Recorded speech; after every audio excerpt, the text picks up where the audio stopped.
Hello everyone, welcome to our channel. Last video में हमने देखा था सेक्शन 100 से लेकर 104 तक, जिसमें हमने देखा था कि अगर रॉन्गफुल कन्फाइनमेंट होती है तो किस तरीके से सर्च का ऑर्डर दिया जाता है, या फिर किसी फीमेल का अबडक्शन होता है तो कैसे सर्च वारंट दिया जाता है और इस फीमेल को मजिस्ट्रेट के सामने प्रोड्यूस किया जाता है। साथ ही साथ हमने देखा था जब किसी क्लोज स्पेस की, जहां पर लॉक लगा हुआ है, मतलब वो काफी टाइम से बंद पड़ा हुआ है, तो ऐसे प्लेस की सर्च होती है तो क्या प्रोसेस रहता है। इस वीडियो से हम स्टार्ट करेंगे सेक्शन 105। सेक्शन 105 हमें बताता है कि जो भी सर्च हो रही है, जैसे हमने लास्ट वीडियो में देखा था किसी एक क्लोज स्पेस में जाकर सर्च हो रही है, उससे पहले वाली वीडियोस में हमने ये भी देखा था कि जब किसी स्टोलन प्रॉपर्टी को कहीं रखा जाता है तो ऐसे प्लेस की भी सर्च करवाई जा सकती है। तो इस टाइप की चीजें हमने देखी थी जहां पर किसी प्लेस की सर्च कंडक्ट कराई जा रही है। तो 105 कहता है कि जब भी ऐसे प्लेस की सर्च होगी, जब भी पुलिस ऑफिसर ऐसे प्लेस को सर्च करने जाएगा, तो वो ऑडियो वीडियो इलेक्ट्रॉनिक मीन्स के थ्रू उस सर्च को कवर करेगा और कोशिश करेगा कि मैं अपने मोबाइल से ही पूरी की पूरी वीडियो बना लूं। जैसे ही पुलिस ऑफिसर उस प्लेस में एंटर करेगा तो वो किसी भी चीज को उठाएगा, देखेगा क्या ये सीज करने की जरूरत है या नहीं है। सीज करेगा तो उसकी जो है वो फोटो क्लिक करवा लेगा, वीडियो बनवा लेगा कि मैंने इस प्रॉपर्टी को सीज किया है।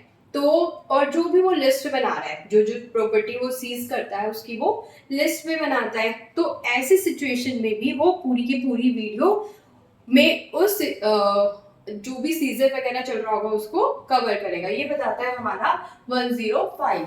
सर्च टू बी कंडक्टेड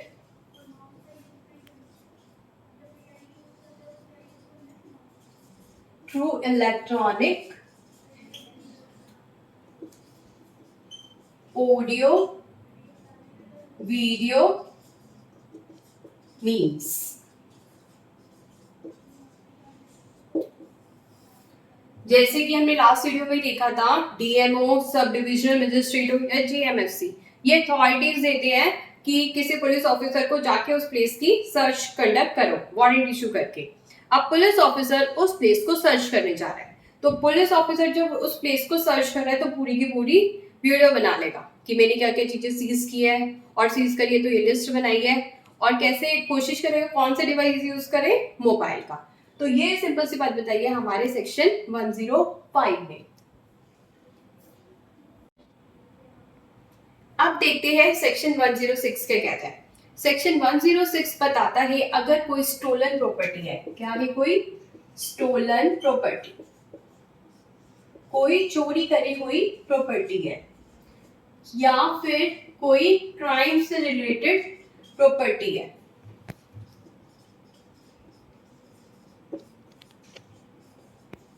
मतलब क्राइम किया गया है उसके बाद वो प्रॉपर्टी हमें मिली है, या फिर क्राइम को यूज करने में उस प्रॉपर्टी को, उस थिंग को यूज किया गया है।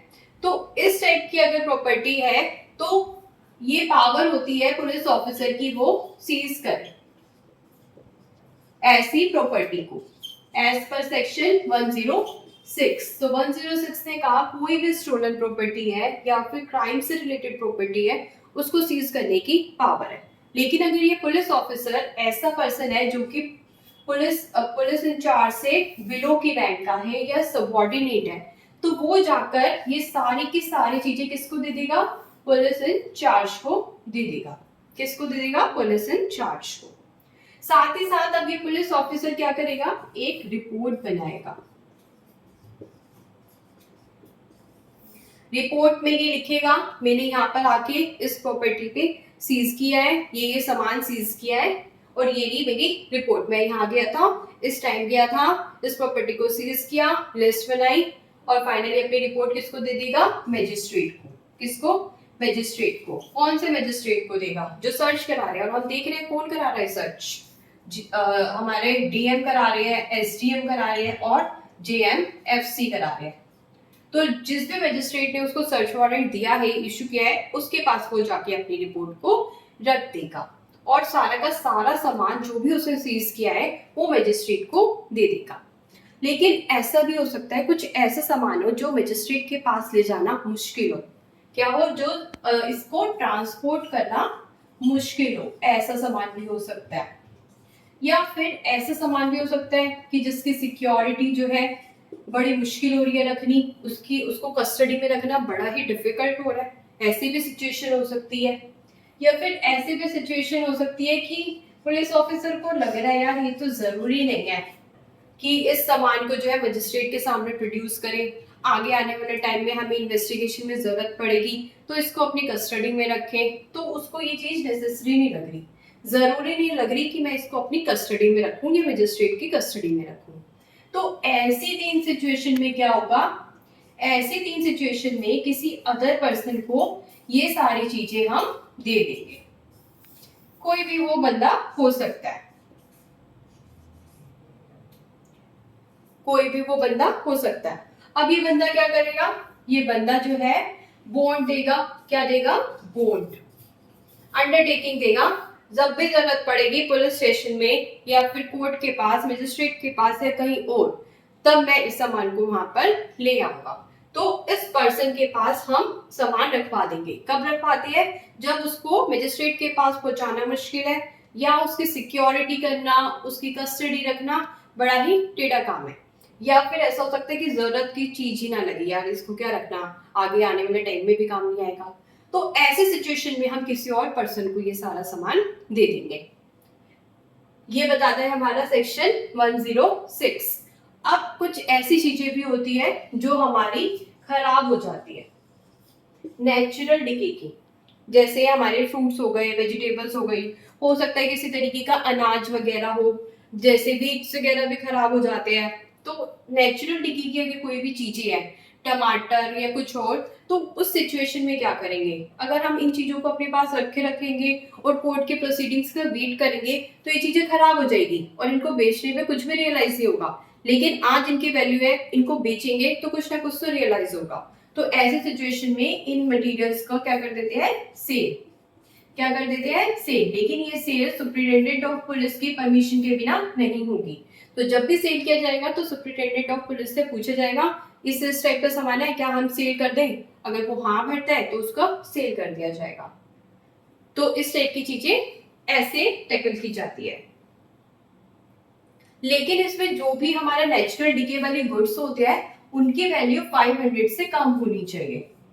कितना, बिलो 500, मतलब अगर वो 500 से ज्यादा है, लाइक 700, 800, तो ऐसा डिसीजन नहीं लिया जाएगा। तो ये पूरी की पूरी बातें बताता है हमारा section 106।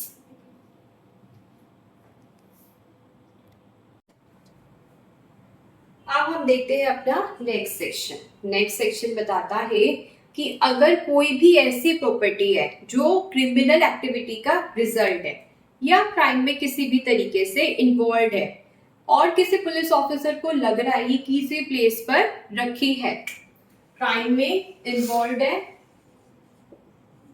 As a result of crime वो आई है, या फिर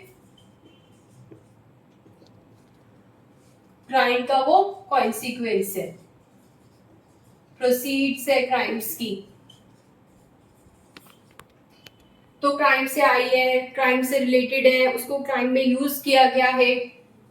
तो ऐसे सिचुएशन में अगर किसी पुलिस ऑफिसर को लग रहा है तो वो क्या कर सकता है, तो ये हमारे पुलिस ऑफिसर है निक्कू। अब ये निक्कू पुलिस ऑफिसर को कुछ ऐसी प्रॉपर्टी लग रही है, ये तो क्राइम में यूज हुई है, इसको तो सीज करना चाहिए। क्या निक्कू इस प्रॉपर्टी को सीज कर सकता है, नो, उसको परमिशन लेनी होगी किसकी, मैजिस्ट्रेट की।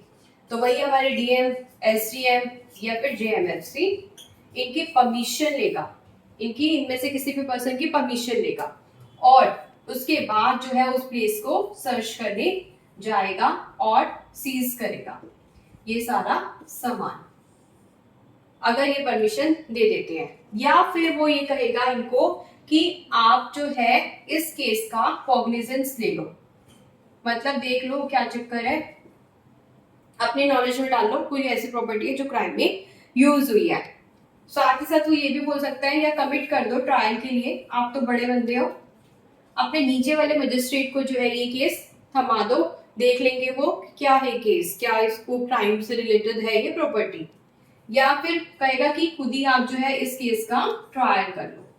तो वो जाकर क्या कहेगा डीएम एसडीएम या जीएमएफसी से कि आप इस केस को देख लो, खुद ही इसकी नॉलेज ले लो, कॉग्निजेंस ले लो, या फिर आप खुद नहीं कर रहे तो किसी अपने नीचे वाले सबऑर्डिनेट को जो है वो केस को फॉरवर्ड कर दो, नहीं तो आप खुद ही इस केस का ट्रायल स्टार्ट कर दो, क्योंकि ये प्रॉपर्टी तो कैसी है जो क्राइम से रिलेटेड है, क्राइम के प्रोसीड से रिलेटेड है। अब नेक्स्ट क्या होगा, अब इस डीएम के ऊपर सारी बातें आ जाएगी। अब इस डीएम को लगेगा हाँ ये प्रॉपर्टी तो जो है क्राइम से किसी भी तरीके से रिलेटेड है, या फिर इसको लगेगा नहीं ये तो क्राइम से रिलेटेड नहीं है। तो जब क्राइम से रिलेटेड नहीं होगी तो बात खत्म हो जाएगी, ठीक है, मैटर एंड हो जाएगा। लेकिन अब डीएम को भी लग रहा है कि हाँ ये प्रॉपर्टी तो क्राइम से रिलेटेड है, तो ऐसी सिचुएशन में ये क्या करेगा 14 डेज का नोटिस देगा। 14 डेज का नोटिस देगा किसको, उस पार्टी को जिसके प्लेस पर ये सामान रखा हुआ हो सकता है, उस पार्टी को ये नोटिस देगा। अब इस पार्टी की ये ड्यूटी हो जाएगी कि वो इस नोटिस का रिप्लाई कर दे, बता दे कि ये क्राइम से रिलेटेड है या नहीं है, और अगर क्राइम से रिलेटेड है या नहीं है ये बता दे। अगर वो नहीं बताता तो एक्स पार्टी ऑर्डर आ जाएगा। अगर 14 डेज में उसने रिप्लाई नहीं किया तो क्या हो जाएगा एक्स पार्टी ऑर्डर, इस पार्टी के अगेंस्ट ऑर्डर कर दिया जाएगा कि इसने ऐसा ऐसा सामान रखा है। लेकिन अगर वो रिप्लाई कर देता है तो क्या होगा, अब कोर्ट इस रिप्लाई को सुनेगा, हियर करेगा और समझेगा, और जो भी एविडेंसेस वगैरह होंगे, फैक्ट्स वगैरह होंगे, उनको कंसिडर करेगा, फाइनली अपना डिसीजन देगा। ये फैक्ट्स है, ये एविडेंसेस है, तो उसे जो भी लग रहा होगा डीएम को या फिर जो भी अथॉरिटी है उसको, वहां पर वो अपना डिसीजन देंगे, अपना डिसीजन देंगे। लेकिन एक ऐसी सिचुएशन होगी जहां पर ये 14 डेज का नोटिस नहीं जाएगा। वो कौन सी सिचुएशन होगी, वो ऐसी सिचुएशन होगी जब इसको लगेगा कि मैं अपना नोटिस दूंगा तो वो बंदा उस प्रॉपर्टी को वहां से हटा देगा। तो ऐसी सिचुएशन में ये एससीएन नहीं जाएगा, क्योंकि डिफीट हो जाएगा पर्पस एससीएन देने का। अब फाइनली इस प्रॉपर्टी का अटैचमेंट कर लिया जाएगा कब, जब अब वो एससीएन नहीं दे रहा, शो कोज नोटिस नहीं दे रहा, तो उस प्रॉपर्टी को क्या कर लेंगे अटैच। या फिर हियरिंग के बाद भी उसे लग रहा है कि प्रॉपर्टी क्राइम से इन्वॉल्व है, तो भी वो क्या कर लेंगे प्रॉपर्टी को अटैच। फाइनली प्रॉपर्टी का आ गई हमारे डीएम के पास, किसके पास आ गई प्रॉपर्टी, डीएम के पास, डिस्ट्रिक्ट मजिस्ट्रेट के पास, या फिर किसी भी मजिस्ट्रेट के पास जिसने पावर दी थी, जिसने कॉग्निजेंस लिया था या खुद ट्रायल कर रहा था, तो उसके पास अब पावर आ गई, क्योंकि उसके पास अब वो प्रॉपर्टी आ गई। तो अब ये जो डीएम है वो खुद से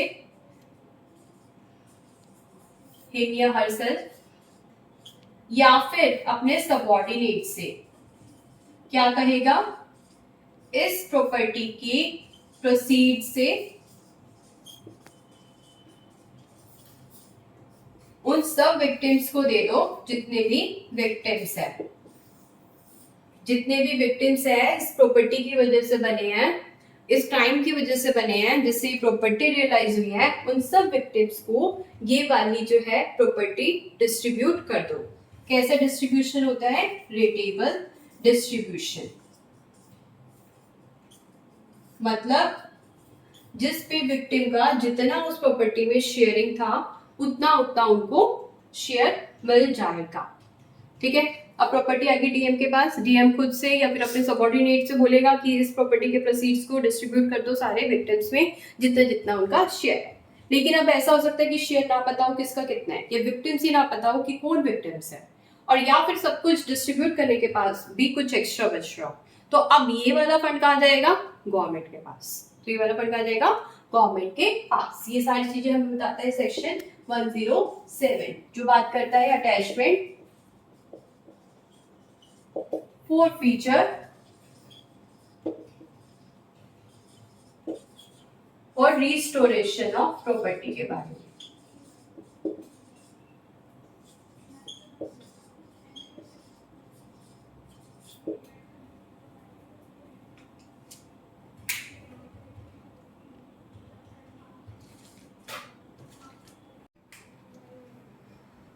तो अब हम देखते हैं दो छोटे से sections, section 108 and 109। Section 108 simple सी बात कहता है कि अगर किसी मजिस्ट्रेट को ये लग रहा है कि मेरी प्रेजेंस में ही जो है सर्च की जानी चाहिए, तो वो इस टाइप का ऑर्डर पास कर सकता है। फॉर एग्जाम्पल ये एरिया है एक, ठीक है। अब यहाँ पर हमारे जज बैठे हैं और ये कह रहे हैं कि मेरी प्रेजेंस में ही सर्च होनी चाहिए, ठीक है। आप आ जाइए तभी सर्च होगी, अदरवाइज नहीं होगी। लेकिन अब ये जज जो है एरिया 2 के लिए जो है ऑर्डर दे रहे हैं कि सर्च करो, तो अब इनके पास पावर नहीं है ऐसा बोल सकते कि मेरी प्रेजेंस में ही सर्च हो। तो जिसके एरिया का पर्सन है वो उस एरिया में तो वो कह सकता है कि मेरी प्रेजेंस में सर्च करो, लेकिन दूसरे एरिया के केस में वो ऐसा नहीं कह सकता। एट 109 के कहता है, 109 कहता है कोर्ट के पास जो भी डॉक्यूमेंट्स आएंगे, जो भी डॉक्यूमेंट्स एक्सेट्रा प्रोड्यूस होगा, वो उसको इम्पाउंड कर सकता है। कोर्ट को लगेगा कि इन डॉक्यूमेंट्स को जब्त किया जाना चाहिए, अपने पास रख लेना चाहिए मुझे, तो कोर्ट ऐसा कर सकता है। ये बताता है हमारा सेक्शन 109। तो नेक्स्ट सेक्शन से नेक्स्ट वीडियो से हम स्टार्ट करेंगे next topic, new topic, reciprocal arrangements. और आज की वीडियो में इतना। Okay, thank you.